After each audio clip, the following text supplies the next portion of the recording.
All right, chat. As many of you capable citizens know, Steph Curry and Under Armour broke up the other day. Hopefully, he comes to Nike because it's low key better. Quick ad. Make sure you go ahead and join the Discord. Before we get started in the video, we are continuing our everyday post. I feel like it might come to an end. I hope not. But let's get into 2015, it. the Under Armour Curry 1 was all the rage. They had the perfect rollout in New York City for all. Under Armour was taking over at one Onto the point. stage of mere players enters the babyface assassin, and he's about to write his own story. Jamie Foxx, this was actually poetic because Steph was quite literally right at the beginning of his legend arc. You see, up until this point, Steph was the baby-faced assassin. He was becoming the league's most unguardable player. But playoff success with the Warriors? Not quite yet.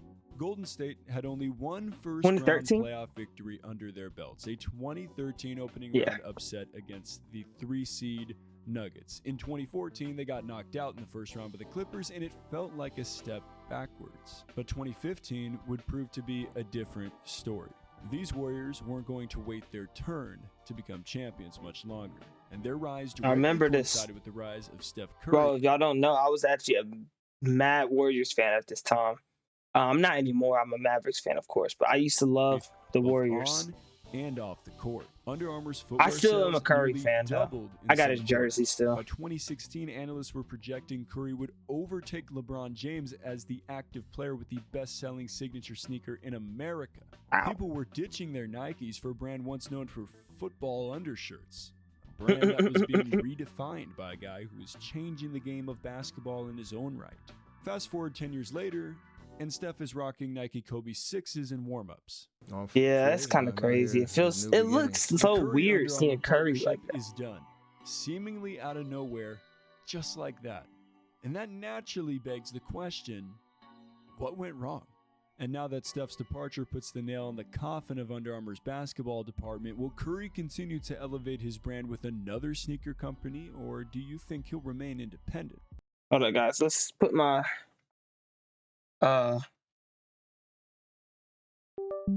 flash drive in so I can export this video to my MacBook. All that and more. This is Topic Tackle. Let's go.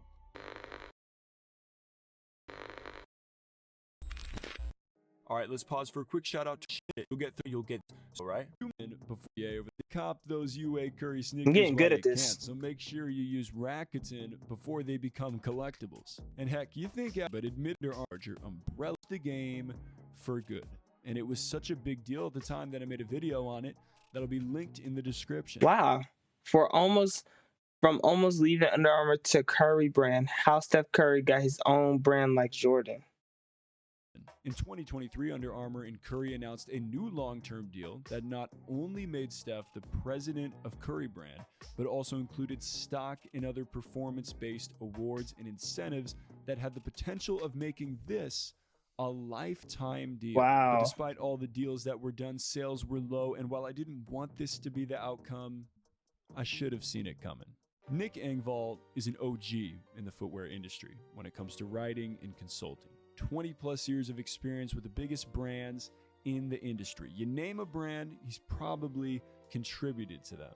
And when the news broke that Curry was splitting from UA, he took to his Sneaker History Substack and published a story entitled "The Biggest Failure in a Century of Sneakers." The full story will be linked in the description because it's a solid read. Bro, Curry should have been at Nike from the start. I'm not gonna lie, Curry. You should have been on Nike at the start. Starts it off with the following. Do you want to see that? I've watched brands rise and fall, seen billion-dollar deals get made, and collected shoes nobody else cared about. We've seen plenty of failures, bad designs, worse marketing. I'm not gonna lie, I've never been a fan of his shoes, though. But we've never. I used to only want them because they were Curry. A brand taking the greatest shooter who ever lived and somehow making him uncool. Ouch.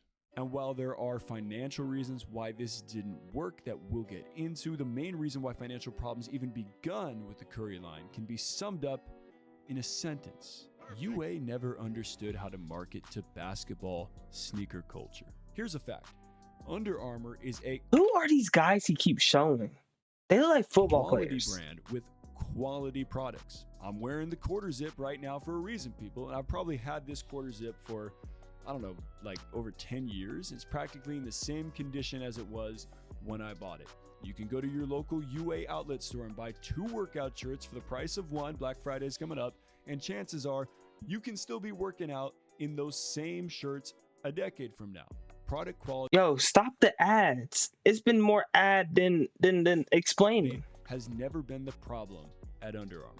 The problem is exactly what Engvall highlights in his story. The company kept talking about performance DNA and product innovation while completely missing that young people don't buy basketball shoes to play basketball. They buy them to look good, to flex, most people do, to participate in culture. Under Armour was stuck in its apparel roots, having a conversation about moisture wicking technology while everyone else was talking about hoops culture and identifying with the lifestyle. And what's even more sad is that it didn't have to be this way at UA, because the brand was onto something with their early basketball sneaker designs. Bro, I'm not gonna lie though, like these are ugly. Like the only people who are getting these are little kids. I'm gonna be real with you, these are so ugly. G and Anatomics models that Brandon Jennings rocked. Wild for the early to mid 2010s, perfect for today, which embraces the retro 2000s trends. And UA abandoned these early innovations for what exactly? The Curry 2 Low Chef that became the most roasted sneaker in internet history for looking like the typical dad or nursing shoe. To add on, not only did UA make Curry, someone with a history of ankle injuries, a low top shoe, but Steph actually had to be talked out of wearing them before Game 4 of the 2016 Finals by Warriors GM Bob Myers due to concerns about the shoes being low cut and Steph's ankle injury history. That's not good, people. And these were unnecessary, unforced. Yeah, that's a good GM. I forgot Bob Myers was a really great GM. He assembled that great Warriors team. At UA, what they didn't have was taste. They didn't have cultural literacy. They didn't have the confidence to let Curry be Curry. This partnership should have changed the game. Instead, it'll go down as arguably the biggest missed opportunity in sneaker history. A cautionary tale about what happens when you sign a generational talent but lack the vision, or more likely listening ability, to build something worthy of their greatness. The irony is crushing. Under Armour's slogan is "Protect This House."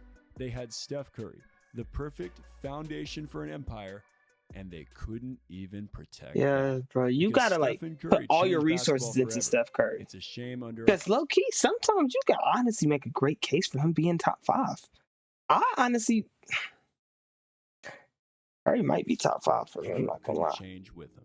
UA made an attempt, at least, to appease Curry and appeal to culture in 2020 when they launched Curry Brand as a subsidiary with the slogan "Change the Game for Good." But unfortunately, any market share they had gained 5 years prior had evaporated by then, and eventually, the money just didn't make sense anymore. And thus, we arrive at the current day. According to The Athletic, when Steph signed his long-term extension with Under Armour as president of Curry Brand in 2023, the 11-time NBA All-Star was awarded 8.8 million common shares as part of the agreement, valued at $75 million at the time, along with other performance-based awards and incentives. Sounds good, right? Well, the company's stock has dropped 47.3% over the past year, and its stock is trading near its 52-week low. Bro, I should do stocks low key. I'm about to be 18 in 2 days too. Its projected revenue when y'all see this, it's probably gonna be one day, 22nd. We will be dropping a video still on the 22nd, baby. We ain't never not gonna stop. I'm gonna drop a video on my birthday. Who cares? We don't take breaks. Steph lost out on a lot of potential earnings. That part is clear. But the two sides still split amicably, according to UA's press release. Curry gets a new. Steph's final shoe with Under Armour will still release in 2026 with additional colorways and apparel collections available through October 2026. When Nico Harrison and Nike didn't pronounce his name right, UA swooped in and gave Steph a chance to be the face of their brand. Despite not properly marketing him, Steph outgrew the UA brand into his own. Now, he's free to choose where to take Curry Brand with full rights go to Nike to his logo. So now that Steph's departure pretty much puts the nail in the coffin of Under Armour's basketball department. Will Curry continue to elevate his brand with another sneaker company, or do you think he'll remain independent? I'll continue to follow. Under Armour needs to low-key just stick with the basketball or football route. Under Armour is not for basketball. It don't look right on Topic Tackle. And in the meantime, feel free to stick around and check out the I knew that was the end. Mistake that bro. Yes, bro. Under Armour, Nike is 100% basketball. Okay, I'm sorry to tell y'all that. Under Armour looks more so for football. Like the Under Armour jerseys, low-key be doing Nike jerseys a lot. Like, all right, I'm gonna show y'all one school around me. I don't know how to spell their name right. I'm pretty sure. Like, look at their jerseys. That's a cool jersey. All right, I'm gonna show you another one. Look at that. Oh, that's the same thing. Okay. Those look dope. Those look cool. Look at that. That looks cool. You feel me? Look, that looks decent. That looks decent. I already showed that. All right, now I'm gonna compare it to my school.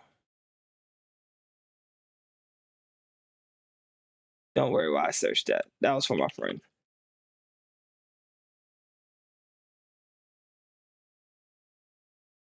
Wow.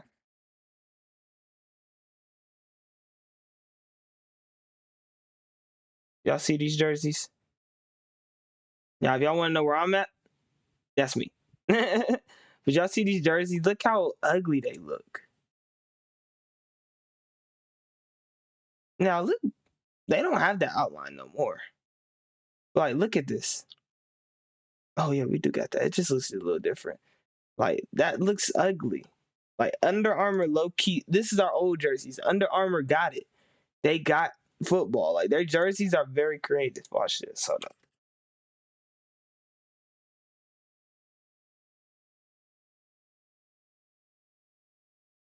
Those look better, in my opinion. Now, I think they are with Adidas now. But that's going to do it all. Make sure y'all like, subscribe to this video. Make sure to go follow all the socials down in the description. And I will see you guys in the next video.